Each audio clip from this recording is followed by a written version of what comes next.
사도행전 10장 9절부터 25절.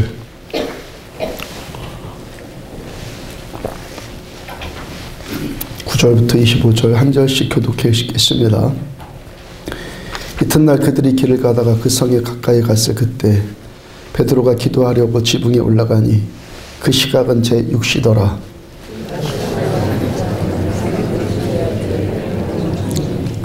하늘이 열리며 한 그릇이 내려오는 것을 보니 큰 보자기 같고 네 귀를 메어 땅에 들이웠더라.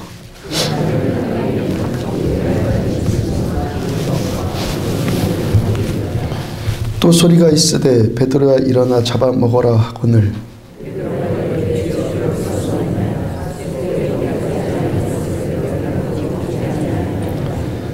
또 두 번째 소리가 있으되 하나님께서 깨끗하게 하신 것을 내가 속되다 하지 말라 하더라.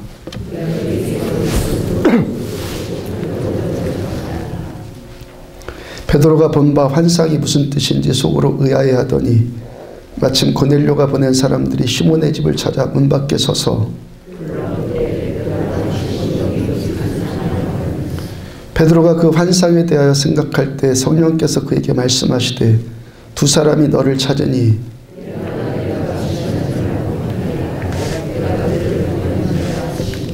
베드로가 내려가 그 사람들을 보고 이르되 내가 곧 너희가 찾는 사람인데 너희가 무슨 일로 왔느냐.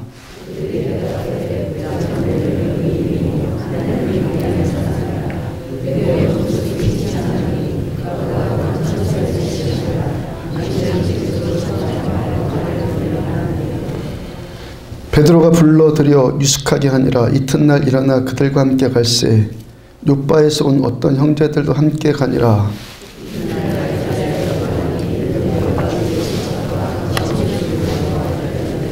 같이요.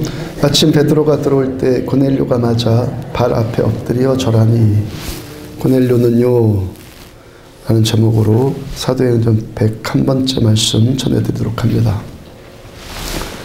부지런한 물지객꾼이 있었는데 매일마다 양 어깨에다가 항아리를 지고 물을 나릅니다. 오른쪽과 왼쪽에 항아리 하나씩을 지었는데 왼쪽의 항아리는 낡았습니다. 그래서 금이 갔어요. 물을 가득 채워서 가득 받아서 출발을 하는데 집에 오면은 왼쪽 항아리에 그 물은 반쯤 항상 비어 있습니다. 그 왼쪽 항아리가 주인에게 미안한 마음이 드는 거예요.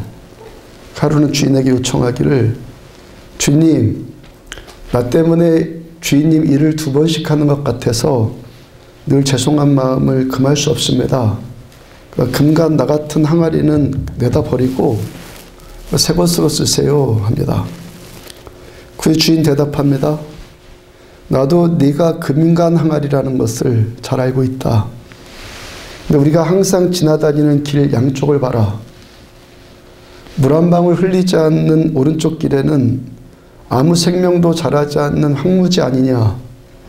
근데 네가 물을 흘린 왼쪽에는 아름다운 꽃과 풀들이 무성하게 자라고 있지 않느냐. 넌 금이 같지만 너로 인해서 많은 생명 자라나는 모습이 참 아름답지 않느냐. 어떤 사람들이 완벽함을 추구합니다.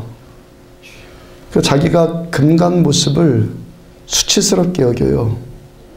사실 우리들 가운데 금가지 않는 사람은 한 사람도 없거든요. 근데 이 금이 간 것을 감추려고 하는 거예요. 감추려고 하고 위장하거나 포장을 합니다. 그러니까 세상이 삭막하게 되는 것은 금이 간 인생 때문이 아니라 금이 안 가 보이는 너무도 완벽한 사람들 때문에 세상이 황무지가 되더라는 거예요. 금가지 않은 아내 때문에 남편이 고통받을 수 있습니다. 금가지 않은 남편 때문에 아내가 죽을 수 있습니다. 금가지 않은 부모 때문에 자식이 죽을 수 있습니다. 세상을 황무지로 만드는 것은 금이 안 간 것 같이 보이는 그런 사람들로 인해서 세상이 황무지가 되더라는 거예요. 영국 의회의 어떤 초선 의원이 있었어요. 그가 의회에서 처음 연설하는데 너무너무 잘 준비해서 청산유수로 연설했습니다. 연설 마치고 난 다음에 연설의 대가인 처칠에게, 윈스턴 처칠에게 가서 내 연설 좀 평가 좀 해주세요 합니다. 처칠로부터 이 사람이 탁월한 연설을 했다는 그런 평가, 그런 칭찬 기대하고 말한 것 아니겠습니까? 윈스턴 처칠의 대답은 의외입니다. 자네 다음부터는 좀 말 좀 더듬거리게나. 그 탁월한 사람이 어떤 사람으로 인해서 세상이 따뜻해지는가, 그것을 잘 알고 있는 것 아니었겠습니까? 로마서 1장 27절부터 31절 보면은 서로 향하여 음욕이 불릴 듯하며 모든 불의, 추악, 탐욕, 악의가 가득한 자요, 시기, 살인, 분쟁, 사기, 악독이 가득한 자요, 악을 도모하는 자요, 부모를 거역하는 자요, 우매한 자요, 배악하는 자요, 무정한 자요, 무자비한 자라. 이러한 자들을 향하신 하나님의 결정이 뭡니까? 로마서 1장 18절 보면은 하나님의 진노가 불의로 진리를 막는 사람들의 모든 경건하지 않음과 불의에 대하여 하늘로부터 나타나나니 하나님의 진노가 그들에게 덮일 것이다. 그 소리 들은 사람들도 뭐라 합니까? 맞아요 하나님. 그런 자 천벌받아야 마땅하죠. 하나님이 진노하시는 하나님이기 때문에 얼마나 다행인지 몰라요. 하나님 그런 심판하시는 분이기 때문에 그런 악한 자를 보면서 내가 오늘도 얼마나 위로받는지 몰라요. 근데 성경 또 뭐라고 또 말씀하십니까? 그 다음 로마서 2장 1절 보면은 그러므로 남을 판단하는 사람아, 누구를 막론하고 내가 핑계하지 못할 것은 남을 판단하는 것으로 내가 너를 정죄함이니 판단하는 네가 같은 일을 행함이니라. 하나님 앞에서 추악하고 탐욕스러운 자들도 심판받아 마땅한 죄인이지만 그런 사람 보고 또 판단하는 그 자들도 동일한 죄인이다라고 주께서 말씀하세요. 그 다음 3절 보면은 이런 일을 행하는 자를 판단하고도 같은 일을 행하는 사람아, 내가 하나님의 심판을 피할 줄로 생각하느냐?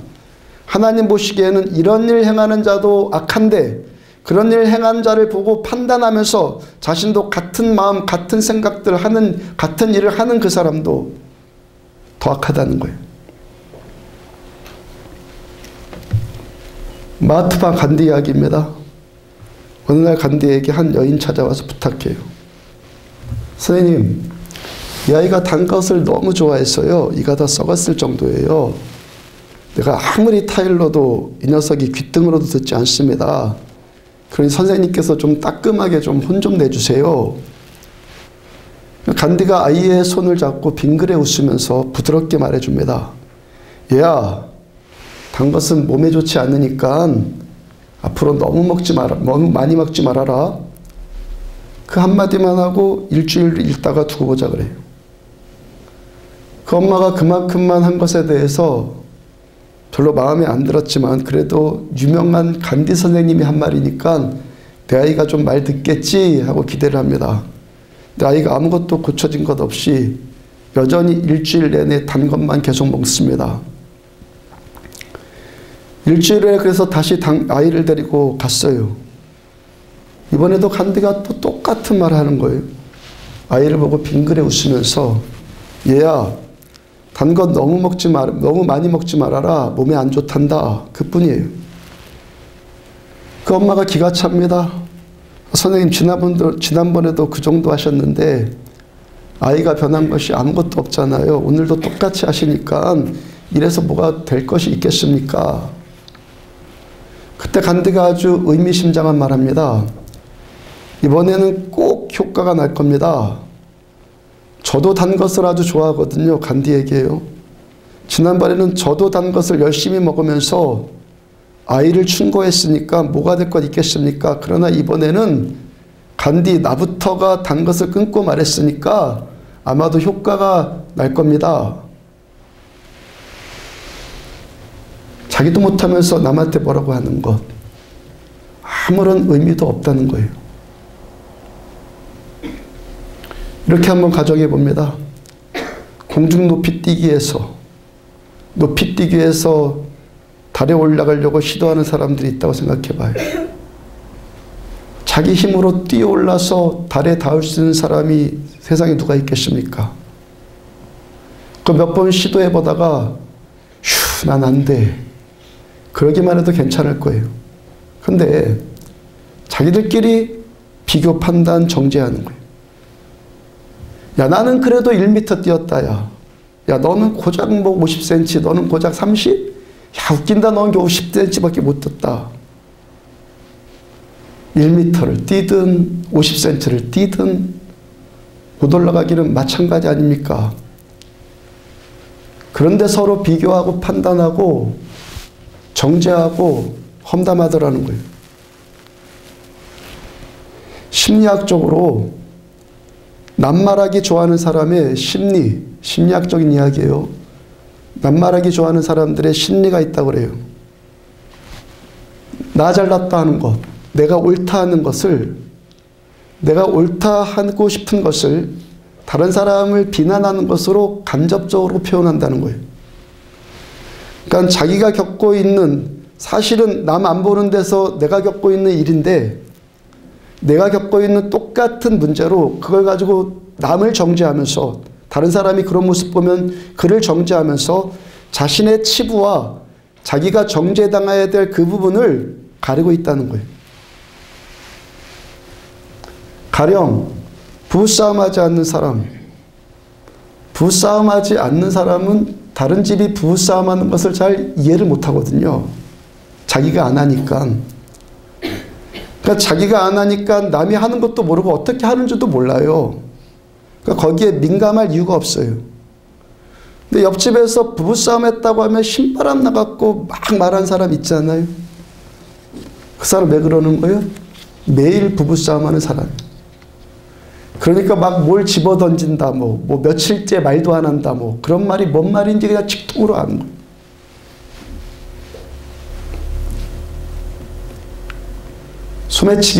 소매치기 하다가 좀 서툴러서 도둑질 하려는 상대가 눈치를 챘어요. 야, 들켰다, 야, 잡히겠구나. 그 순간에 소매치기들이 하는 수법이 있다고 하잖아요. 뭐라고 합니까? 그 소매치기 당사자가 소리소리 지르는 거예요. 야, 저놈 소매치기 좀 잡아라, 야. 그럼 사람들 어떻게 한다고요? 그 소매치기 안 보고, 진짜는 안 보고, 야, 누가 소매치기냐고 일제히 다른 사람들 쳐다본다고 하잖아요. 그리고 소매치기는 유유히 빠져나가요. 이게 뭐라는 거예요? 낱말하기 좋아하는 사람들의 심리라는 거예요. 요한복음을 보면은 사람들이 예수님께 가늠한 여인 끌고 와서 소리소리 질러대요. 주님께서 뭐라고 하십니까? 너희 중에 죄 없는 자가 먼저 돌로 쳐라. 다들 어떻게 합니까? 그렇게 서슬퍼랬던 사람들이 모두 다 꼬리를 내리고 슬금슬금 사라지잖아요. 그러니까 지금 그들이 촉각을 세우고 있었던 자기 안에서 시끌시끌했던 그 문제, 그 문제를 그 여인 잡아다가 막 소리 지르는 것으로 지금 그들이 표현했다는 것 아니에요. 그 여인의 문제가 곧 그들의 문제였다는 거예요. 그래서 저 여러분들을 이 한 교회에 모으시고 서로 갈등의 문제를 겪게 하시는 하나님의 지혜를 찬양하시기 바랍니다. 갈등하면서 회복되고 자라고 성숙할 수 있는 사람은 갈등하면서 그런 문제들을 통해서 자신의 뼈아픈 모습을 보게 되는 거예요. 모아놓은 주님의 지혜예요. 마태복음 5장 48절, 그러므로 하늘에 계신 너희 아버지의 온전하신 것 같이 너희도 온전하라. 이 말씀의 의미는 좀 더 생각을 더 해봐야 될, 더 깊이가 있는 말씀인데, 하여튼 이 말씀을 우선 문자 그대로 받아들이면은 누가 이같이 할 수 있는 사람이 있어요? 완전하신 하나님과 같이 완전할 수 있는 사람이 어디에 있어요? 야고보서 2장 10절, 누구든지 온 율법을 지키다가 그 하나를 범하면은 모두 범한 자가 되나니, 하나님 앞에서는 율법 99개를 지키다가 하나를 범하면은 모두 다 지키지 못한 것이다 라고 말씀하세요. 그러니까 아버지 하나님의 완전하신 것 같이 완전해라. 율법이 100개 있으면 100개를 다 지켜야 된다. 이 성경의 기준에 더듬거리지 않을 사람이 있습니까? 금이 가지 않을 만큼 완벽하게 도달할 만한 사람이 있습니까? 그러면 오늘도 우리가 믿는 하늘아버지의 우리들을 향하신 마음 뜻이 뭐겠습니까? 뛰어서 달에 올라가기를 버둥거리면서 그 버둥거리는 와중에 야 너보다 네가 낫다 누가 낫다 막 그러면서 서로 잣대를 들이대고 판단 정죄하고 그 속에서 우월감 갖고 그러는 것이겠습니까? 뛰어서는 도저히 달에 닿을 수 없다는 것을 아시는 하나님께서 우리들에게 주신 최고의 선물이 뭡니까? 이 땅에 오셔서 그 인생 더듬거리면서 살 수밖에 없는 우리들의 죄와 우리들의 허물 연약함을 대신 지시기 위해서 십자가 위에 달리신 예수님. 주님께서 달리신 십자가 그림 한번 생각해 봐요. 가로막대기와 세로막대기가 있어요. 세로막대기는 뭡니까? 달을 향해 올려지는 하늘을 향해 올려지는 사닥다리. 가로막대는 뭡니까? 어디를 향합니까? 우리들 서로를 향한 사닥다리. 그러므로 우리들을 위해서 예수님을 주신 하늘아버지의 마음, 주님의 십자가에 다르신 하나님의 마음이 뭐겠습니까? 그러므로 남을 판단한 사람아 하는 인간의 본성 안에 새겨져 있는 이 뿌리 깊은 습관, 이 본성을 버려야 될 것 아니겠습니까? 대부분의 사람들이요, 남을 비난하고 판단하고 정죄하면은 그 사람을 고칠 것이라고 잘못된 생각을 붙들려 있어요. 여러분들 삶을 돌이켜보면은 정죄당해갖고 정죄당한 사람이 바람직한 방법으로 자기를 변화시키는 경우가 있는가를 보시라고요. 전에 한번 제가 이야기 들려드렸죠. 목회 초기에 어떤 분이 저보고 목사님과 제가 허물없이 지내는데 목사님 고쳐야 될 것 있으면 저도 언제든지 충고하고요. 목사님도 제가 고쳐야 될 것 있으면 기꺼이 충고해 주세요. 그런 분이 있었다고 그랬잖아요. 그분이 정말 그 후로 정말 저에게 허물없이 충고하더라고요. 제가 어느 날 몇십 번 참았다가 한마디 한 문제가 있었어요. 그분의 그 바로 반응이 나 이제부터 교회 안 나올래요 그랬어요. 그 반응이요 대부분 사람들의 반응이라는 거예요. 여러분 남의 충고를 건강하게 받아들일 수 있는 사람이라면은 남의 충고를 건강하게 받아들일 수 있는 사람이라면 이미 그 사람은 다른 사람의 충고가 필요 없는 사람의 가능성이 농후하잖아요. 맞죠? 다른 사람의 판단을 잘 받아들일 수 있는 사람이라면은 그 사람은 정죄하는 것이 필요 없는 성숙한 자일 가능성이 이미 높은 거예요. 잠언 9장 8절 보면은 거만한 자를 책망하지 말라. 그가 너를 미워할까 두려우니라. 지혜 있는 자를 책망하라. 그가 너를 사랑하리라. 거만한 자 책망하면은, 미련한 자 책망하면은 오히려 그 사람의 미움을 받게 된다고 그래요. 그 다음에 지혜 있는 자를 책망하라. 그가 너를 사랑할 거다. 분명히 그 말씀 합당하죠. 지혜 있는 자 책망하면은 그가 나를 사랑해 줄 것 합당해. 그런데 거의 대부분이 정죄가 필요하고 책망이 필요한 사람은 지혜로운 사람이 거의 없더라고요. 그러니까 지혜로운 사람이라면은 책망받을 일 거의 안 해요. 그러니까 우리가 보편적으로 우리가 상대하는 대부분의 사람들은, 대부분은 쉽게 상처받고요, 쉽게 분노하고요, 내가 받은 만큼 도로 갚아주고 싶은 마음들, 그런 마음에 붙들려 있는 사람들이라는 거예요. 정죄한다는 것이 정확하게 어떤 의미입니까? 정죄한다. 달라스 윌라드가 쓴 하나님의 모략이라는 베스트셀러가 있어요. 그 책에서 달라스 윌라드가 정죄에 대해서 이런 정의를 내렸어요. 정죄한다는 말은 정확하게 설명하자면 정죄당하는 그 사람을 마땅히 배척해야 될 나쁜 사람으로 규정하는 일이다. 정죄하는 그 순간 우리는 그 어떤 사람을 향해서 축출을 선고하는 거다. 이 정죄한다는 것은 무슨 말이라는 거예요? 여기서 나가라 이 말이라는 거예요. 그 사람을 구제받는 것이 불가능한 사람으로 보는 거예요. 구제받을 수 없는 인간 쓰레기로 보는 것이 정죄라고 달라스 윌라드가 설명을 했어요. 결코 받아들여져서는 안 되는 존재.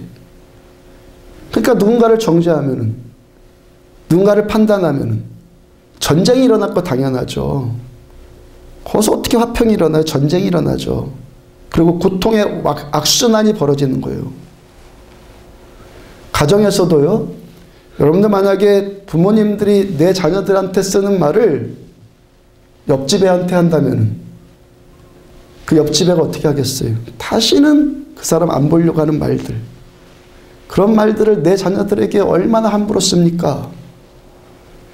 그런데도 우리 집 아이들이 우리 집에 붙어 있어 주니까 얼마나 감사한 일이에요. 집 안 나가고. 부부 사이에도요. 만약에 내 아내나 내 남편을 향해서 쓰고 있는 어떤 말들, 그거 다른 사람에게 쓰면은 바로 관계가 끊어질 말들 얼마나 많이 하고 삽니까? 그런데도 밤에 집에 들어와 주니까 얼마나 감사한 일이에요.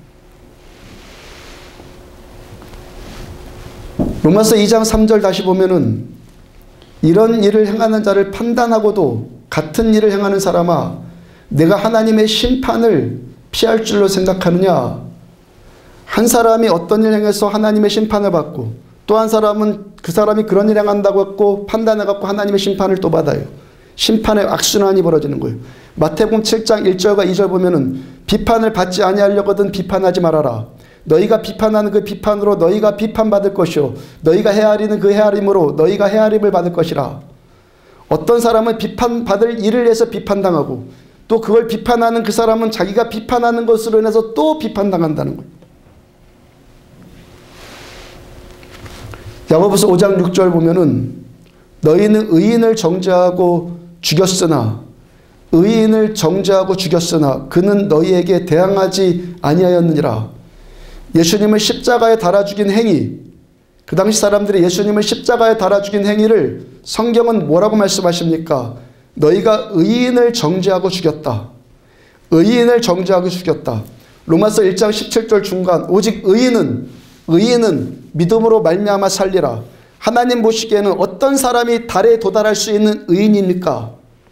예수님을 믿는 사람, 예수님께서 십자가 위에서 우리 죄를 구속하기 위해서 희생당하신 십자가의 그 일을 믿는 사람이 하나님 보시기에 의인이다. 요한복음 1장 12절 영접하는 자 곧 하나님의 아들을 믿는 자들에게는 하나님의 자녀가 되는 권세를 주셨으니 하나님의 아들을 믿는 자가 하나님의 자녀이고 의인이다. 에베소서 2장 8절 너희가 그 은혜에 의하여 믿음으로 말미암아 구원을 얻었나니 이것은 너희에게서 난 것이 아니오 하나님의 선물이라. 누가 달에 도달할 수 있는 의인입니까? 이 시간도 하나님의 은혜를 입고 예수님을 나의 구세주로 믿는 우리가 하나님 앞에서 의인이고 하나님의 자녀가 되는 권세를 얻은 자인 줄로 믿습니다. 그러면 다시 야고보서 5장 6절로 가서 예수님을 십자가에 매달아 죽인 죄인들의 제목이 뭐였다고요? 의인을 정죄하고 죽인 것.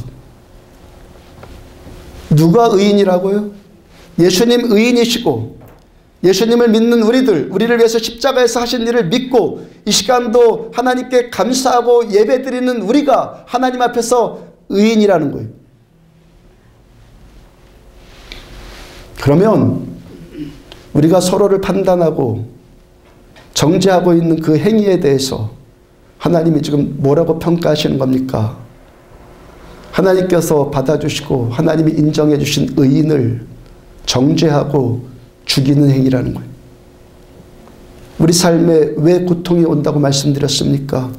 서로를 판단하고 서로를 정죄하는 것을 그치지 않기 때문에 내가 의인을 비판한 대로 나도 비판받고, 내가 의인을 판단한 대로 나도 역시 판단받기 때문에, 누가복음 23장 27절 보면은 또 백성과 및 그를 위하여 가슴을 치며 슬피 우는 여자의 큰 무리가 따라오는지라. 십자가 지고 가시는 예수님 보면서 많은 백성들, 예수 믿었던 많은 백성들, 그리고 여자들의 큰 무리가 가슴을 치면서 슬피 울면서 예수님을 따라가요. 그 바로 다음 28절, 예수께서 돌이켜 그들을 향하여 이르시되 예루살렘의 딸들아 나를 위하여 울지 말고 너희와 너희 자녀를 위하여 울라. 예수님 따르는 여인들이 주님께서 십자가 지시는 것을 보고 우는데 예수님 뭐라 말씀하십니까? 나를 위해 울지 말고 너희를 위해서 울고 너희 자녀를 위해서 울어라. 주님께서 의인을 정죄하고 죽인, 의인이신 예수님을 정죄하고 죽인 그런 자들 향하신 하나님의 심판을 지금 내다보고 계시는 거예요. 주님께서 십자가에 못 박혀 죽으신 다음에 주 70년에 주께서 예언하신 것처럼 예루살렘의 성이 로마 장군 티투스에 의해서 돌 위에 돌 하나도 남지 않고 그야말로 폐허가 되었어요. 당시 로마의 공격이 얼마나 극심했던지 먹을 것 없어서 자식까지 잡아먹는 고통을 당해요. 무엇 때문에? 의인을 정죄한 것 때문에. 그 후로도 유대인들이 지난 2000년 동안 나라 없는 백성으로 전 세계를 떠돌아다녀요. 의인을 정죄하고 십자가에 못 박아 죽인 저주가 하나님 앞에서 얼마나 무섭습니까? 하나님 앞에서 예수 믿는 우리들 모두 다 의인이라고 하나님이 인정하셨어요. 내가 너를 지명하여 불렀다고 말씀하신 우리들은 하나님의 보배롭고 하나님의 보배롭고 존귀한 자녀들이에요. 누구의? 하나님의. 그러므로 의인을 비판하면 나 역시도 비판당하는 고통이 오고, 하나님의 자녀를 판단하면 나 역시도 판단당하는 고통이 오는 거예요. 주께서 원수를 사랑해라, 원수를 위해 복을 빌어라 말씀하시면서 하신 말씀이 있어요. 만약에 내가 어떤 사람을 위해서 복을 빌어줬는데 그 사람이 복받을 만한 사람이면은 내가 빈 복이 그에게 임할 것이고, 만약에 그 사람이 복받지 못할 그릇이면은 어떻게 된다고요? 내가 빌어준 복이 고스란히 나한테 다시 돌아온다. 그러므로 복 빌어주는 인생이 복받는 인생을 사는 거예요. 그 다음에 깨달음의 깊이가 있는 사람은 그 반대의 경우도 생각할 수 있어요. 복 비는 것 반대로 내가 누군가를 저주했는데 만약에 그 사람이 저주받을 만한 사람이 아니라면 어떻게 된다고요? 내가 복을 빌어줬는데 그 사람이 복받을 만한 그릇이 안 되면 그 복이 나한테 고스란히 돌아와요. 근데 내가 누군가를 저주했는데 만약에 그 사람이 저주받을 사람이 아니라면 그 저주가 누구한테 돌아오는 거예요. 그것이 하나님의 법칙이에요. 마태복음 7장 3절, 어찌하여 형제의 눈 속에 있는 티는 보고 내 눈 속에 있는 들보는 깨닫지 못하느냐. 주님께서 우리들 뭐라고 말씀하십니까? 형제의 눈 속에 있는 티, 서로 형제래요. 들보가 있는 자나 티가 있는 자나 판단하는 자나 판단받는 자나, 주님 뭐라고 말씀하셔요? 어찌하여 내 형제, 다 형제라고 그래요. 모두 다 하나님의 자녀들이니까 형제라고 말하는 것 당연하죠. 형제가 누구입니까? 사랑해야 될 사람. 그가 아프면 내가 아프고, 그가 비판당하면 내가 비판당하는 것 같이 괴롭고, 그가 눈물을 흘리면 내 눈에서는 피눈물 나는 것, 그게 형제 아니에요. 그런데 그렇게 사랑해야 될 형제를 비판하면 어떻게 됩니까? 비판하는 그 순간 그와 나의 형제관계가 끊어져 버려요.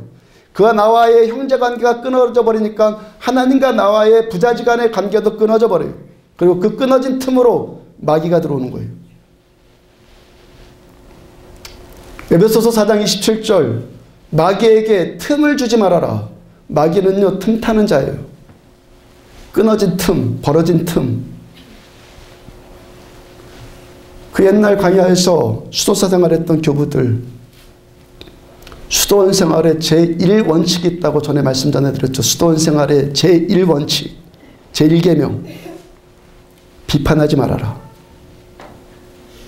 비판하면 서로의 관계가 끊어져 버리고 서로의 관계가 끊어지면 하나님과의 관계도 끊어져버리고 그 틈으로 마귀가 들어와서 수도원이 엉망진창이 되는 걸 알기 때문에, 그래서 그 경건이 무엇인지를 알았던 그들이 영성의 제1원칙을 바로 깨달은 거예요. 나도 죄인이고 너도 죄인인데 하나님 앞에서 모두 다 판단받아야 될 사람들인데 도대체 누가 누구를 정죄할 수 있겠느냐. 오늘 보면 사도행전 말씀을 보면은 베드로 찾아온 3명의 종이 베드로가 기거하고 있는 요빠의 무두장의 집에 도착을 했어요. 그리고 베드로가 그들에게 당신들 무슨 일로 왔습니까? 물어요. 22절 함께 있습니다. 시작. 그들이 대답하되 백부장 고넬료는 의인이요 하나님을 경외하는 사람이라 유대 온 족속이 칭찬하더니 그가 거룩한 천사의 지시를 받아 당신을 그 집으로 청하여 말을 들으려 하느니라 한데, 백부장 고넬료는요 아무개는요 누구누구는요, 그들이 왜 왔느냐 하는데 그냥 사무적으로만 대답할 수 있는 문제잖아요. 여차여차해서 로마 군대 백부장 고넬료가 우리에게 명령했고 당신을 좀 모시러 왔습니다. 이렇게 단순하게만 대답할 수 있는 문제잖아요. 그리고 베드로는 선민의식에 젖어있는 유대인이라 그랬어요. 고넬료는 그 유대인들이 부정하다라고 배척한 이방인이에요. 베드로는 지금 억압을 받고 있는 유대인이고 고넬료는 억압하고 있는 로마 제국의 장교예요. 식민지 그걸로 인해서 그 부정적인 상황, 얼마나 부정적인 상황입니까 지금. 근데 이 백부장의 종들, 백부장의 심부름꾼들이 어떻게 그 부정적인 상황을 반전시킵니까? 첫째, 백부장 고넬료는요 의인이에요. 고넬료는 식민지 주둔군의 장교이지만 당신들을 전혀 핍박하지 않은 의로운 사람입니다. 두 번째, 백부장 고넬료는요 하나님을 경외하는 사람이에요. 당신들은 부정하다고 경원시하는 이방인이지만 혈통은 이방인인데 그 사람 중심은 하나님을 경외하는 사람입니다. 세 번째, 유대 온 족속이 칭찬하더니 이 사람은 당신 나라 사람들에게도 존경받는 사람입니다. 네 번째, 그가 거룩한 천사의 지시를 받아 그분은요 천사를 만나고 하나님의 음성을 들을 수 있을 만큼 신령한 사람입니다. 고넬료가 그들이 그렇게 말한 것처럼 탁월한 사람 분명히 맞을 거예요. 근데 완벽하겠습니까? 완벽하면 성경 말씀이 틀렸죠. 모든 사람이 죄를 지었으니 하나님의 영광에 이를 자가 없느니라. 그가 완벽하면 성경이 틀린 거죠. 그도 역시 흠있고 점이 있는 한 인간이지 않았겠습니까? 지금 이 종들이 고넬료의 측근으로 있으면서 날이면 날마다 고넬료와 함께 살았던 사람들일 텐데, 하나부터 열까지 다 봤을 텐데 그에게 실망하고 그로 인해서 마음 상한 일이 없었겠습니까? 불평 불만일 때는 또 없었겠습니까? 여러분, 우리가 서로가 가까워지는 것을 두려워하는 이유가 어디에 있습니까? 가까워지면 좋은 것도 있겠지만 서로의 연약함을, 치부들을 더 잘 볼 수 있기 때문에 가까워지는 거 두렵지 않습니까? 멀리 있으면 포장도 가능하고 위선도 가능하고 연기하는 것도 가능한데 가까워지면 이제는 말로 되지 않아요. 위장하는 것 안 통합니다. 그래서 멀리 있었을 땐 사랑하고 존경했던 사이인데 가까워지니까 그 칭찬과 존경과 그런 것들이 감소되고 소멸되는 경우가 얼마나 많습니까? 어떤 사람이 누군가와 가까워진다는 것은 한 인간의 끊임없는 실체를 다 보여준단 말이에요. 그때부터는 위장하는 것, 연기하는 것 전혀 통하지 않아요.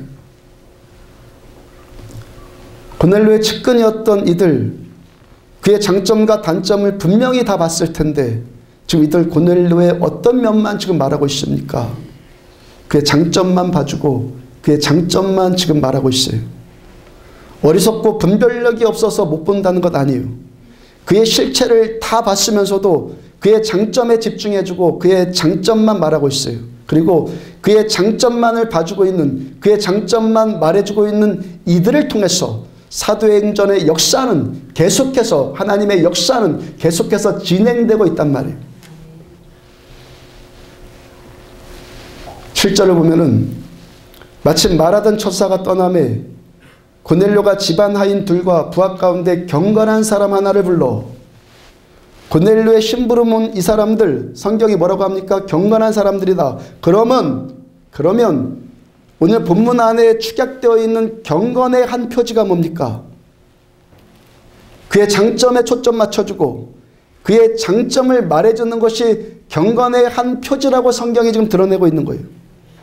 레위기 11장 45절 중간에 보면은 내가 거룩하니 너희도 거룩할지어다. 베드로전서 1장 16절 기록되었을 때 내가 거룩하니 너희도 거룩할지어다. 완전히 거룩하신 하나님께, 완전히 거룩하신 하나님께서 저와 여러분들의 어떤 면만을 보시기 때문에 지금 우리가 이 자리에 있을 수 있는 겁니까? 주님께서 우리들의 장점만 봐주시기 때문에. 만약에 주께서 우리의 단점을 보셨다면 지금 여기에 고개 들고 있을 만한 분이 계십니까? 시편 130편 3절 여호와여 주께서 죄악을 지켜보실진대 주여 누가 서리이까? 주께서 우리들의 허물, 죄악에 주목하시는 분이라면 누가 지금 주님 앞에 설 수 있겠나이까? 이사야서 56장 6절 우리는 다 양 같아서 그릇 행하며 각기 제 길로 갔거늘 여호와께서 우리 모두의 죄악을 그에게 담당시키셨도다. 하나님께서 우리 모두의 죄악을 십자가에 달리신 예수님께 다 떠넘기셨기 때문에 지금 우리가 하나님 앞에 서 있을 수 있는 거예요. 히브리서 10장 17절 또 그들의 죄와 그들의 불법을 내가 다시 기억하지 아니하리라. 하나님께서 우리들의 죄와 우리들의 불법을 다시는 기억하지 않겠다. 그 다음 히브리서 10장 19절 그러므로 형제들아 우리가 예수의 피를 힘입어 성소에 들어갈 담력을 얻었나니. 하나님께서 우리 죄 기억하지 않는 이유가 어디에 있어요? 죄 안 지어서? 왜 하나님 우리의 장점만 보십니까? 단점 없어서? 아니요. 십자가 위에서 피 흘리신 오직 예수님의 그 화목제물, 오직 우리 주 예수님의 화목제물 받으시고 우리들의 모든 죄, 불법, 연약함 그 피로 다 덮으셨기 때문에 지금 하나님이 주목하시는 것은 오직 예수 피만 주목하시는 거예요. 그래서 완전히 거룩하신 하나님은 거룩은 우리의 장점만 봐요. 거룩의 한 표지가 뭐라는 겁니까? 바리새적이고 율법적인 종교적인 그런 왜곡된 거룩이 아니라 그런 왜곡된 거룩은 저 사람의 단점 드러내고 저 사람 판단하고 저 사람은 정죄하는 것으로 자기 거룩을 포장해요. 그러나 예수님의 십자가를 아는 하나님께로부터 공급되고 있는 참된 거룩은 그의 장점을 보고 그의 장점을 말해주는 거예요. 예수님의 십자가를 알고 주님의 그 십자가의 희생이 결코 헛되지 않게 하는 참된 경건, 참된 거룩, 그 참된 경건, 참된 거룩의 표지가 뭐라는 겁니까? 그의 장점을 말해줘요.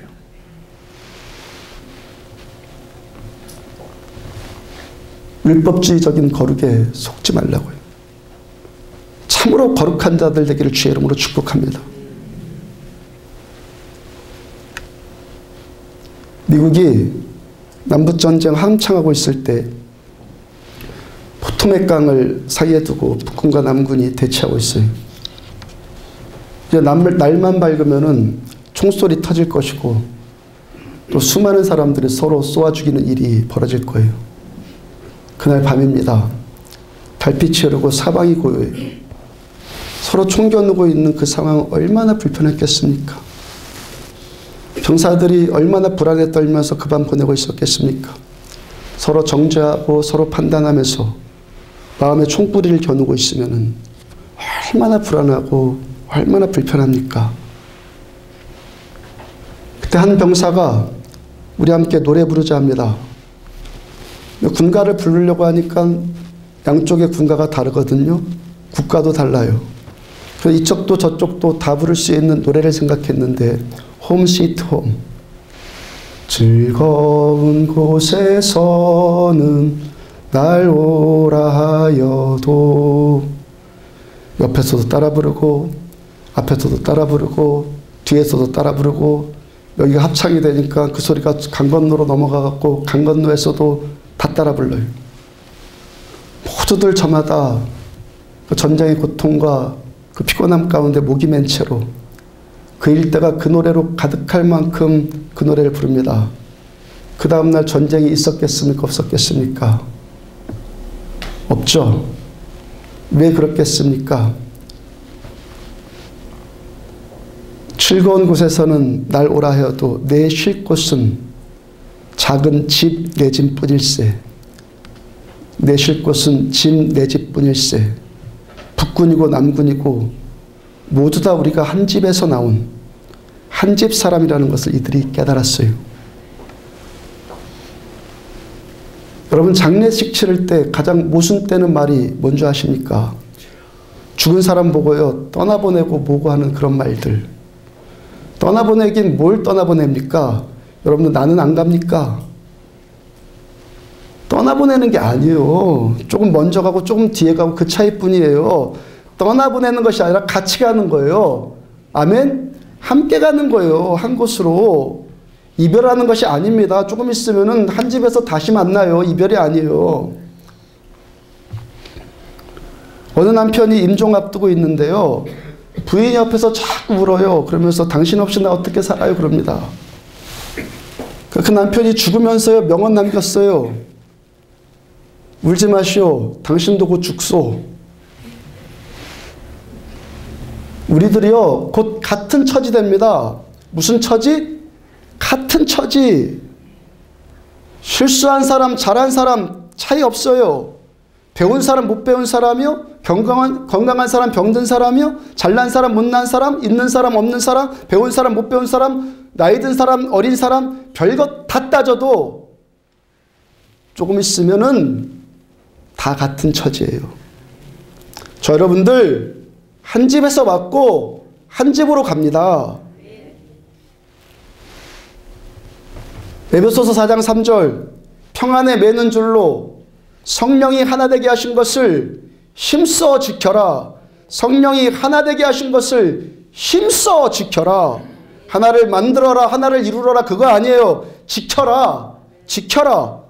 본래 하나인 거 하나 만들어 놓은 것을 우리는 지키기만 하면 되는 거예요. 우리가 어디에서 하나 되었습니까? 어디에서? 에베소서 2장 13절 15절 이제는 전에 멀리 있던 너희가 그리스도 예수 안에서 그리스도의 피로 가까워졌느니라. 그는 우리의 화평이신지라. 둘로 하나를 만드사 원수된 것 그 중간에 막힌 담을 자기 육체로 하시고 이 둘로 자기 안에서 한 세 사람을 지어 화평하게 하시고 십자가 이전에서는 우리가 멀리 있는 자들이었는데 십자가 이후에는 우리가 누구라는 겁니까? 예수 피로 하나가 되었다. 우리의 화평이신 예수님께서 둘을 하나로 만드셨고 원수된 것 막힌 것들을 십자가에서 달리신 예수님의 육체로 다 허물어 뜯어버리고 우리를 하나로 만드셨다는 거예요. 그걸 지켜라. 그 다음 18절 이는 그로 말미암아 우리 둘이 한 성령 안에서 아버지께 나아감을 얻게 하려 하심이라. 우리가 어떻게 이 시간도 하나님 아버지께 나아갈 수 있습니까?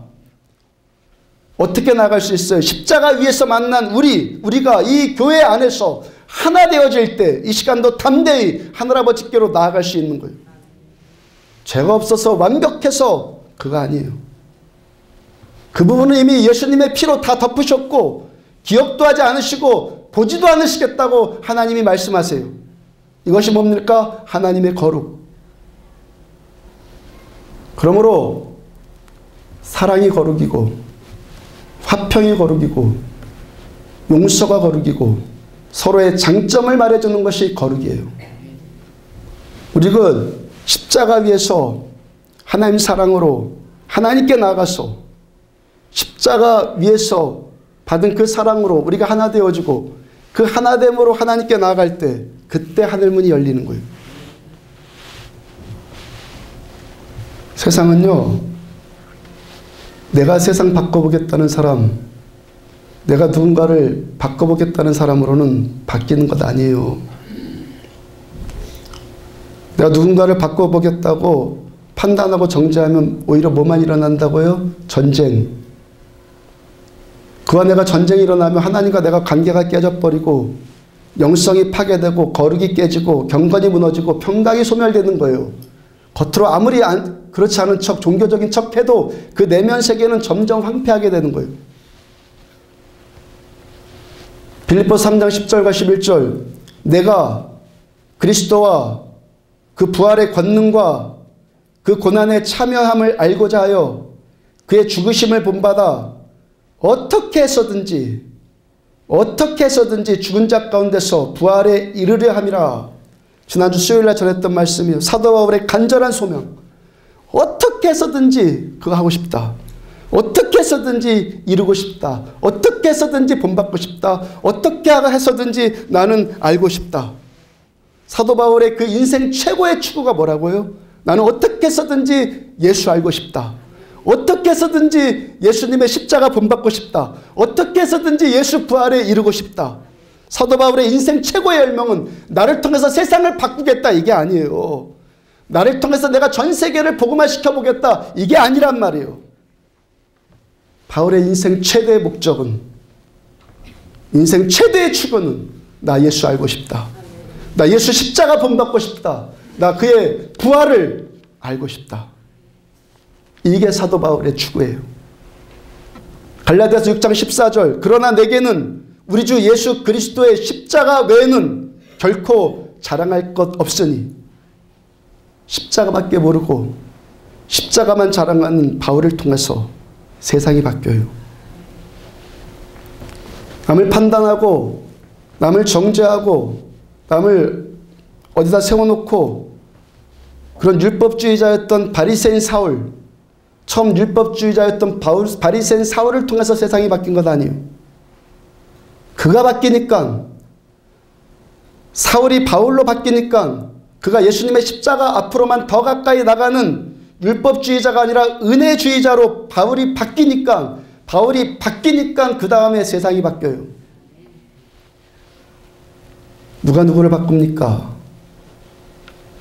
내가 그를 바꾸려고 한다고 해서 바뀌는 것 아니에요.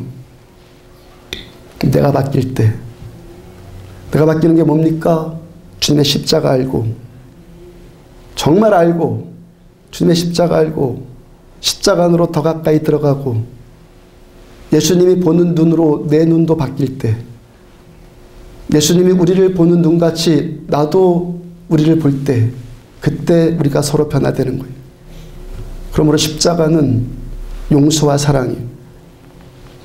주님의 십자가로 인해서 그 피로 구원받은 우리들, 하나님 앞에서 모두 다 의인이고 우리들 모두 다 하나님의 자녀들이에요. 우리가요, 고넬료는요, 누구누구는요, 아무개는요 할 때 이 참으로 경건한 이 자들과 같이 그의 장점을 말할 수 있는 진정 영성의 사람들, 경건한 사람들, 거룩한 사람들, 예수의 사람들 되기를 추구해서 하나 된 우리들 서로 사랑하고 서로 존경해주는 언어들을 쓰므로 주의 은혜의 삶, 정말 주님의 그 은혜 누리는 주의 종들 되기를 주의 이름으로 축복합니다. 일어서서 찬양합시다.